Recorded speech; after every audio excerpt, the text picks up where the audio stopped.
আসসালামু আলাইকুম রহমতুল্লাহ। Hello Facebook বন্ধুরা, কেমন আছেন আপনারা? আশা করি আপনারা ভালো আছেন। আমিও আল্লাহর রহমতে ভালোই আছি। তো প্রতি বছরের ন্যায় এবছরও আমাদের গম চাষ করা হয়েছে। গমের অলরেডি গাছগুলো শুকিয়ে যাচ্ছে, অর্থাৎ গম পেকে যাচ্ছে।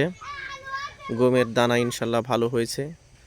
আশা করা যায় এবছরের গম খুব ভালো হবে, যদিও আবহাওয়াটা খুব একটা ভালো ছিল না।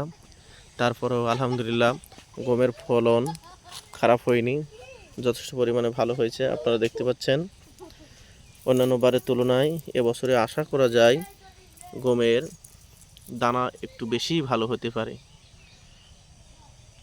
যদিও আমাদের আবহাওয়া খুব একটা শ্যুট করছে না, তারপরেও ইনশাল্লাহ আপনারা দেখতে পাচ্ছেন গমগুলো খুব সুন্দর হয়েছে।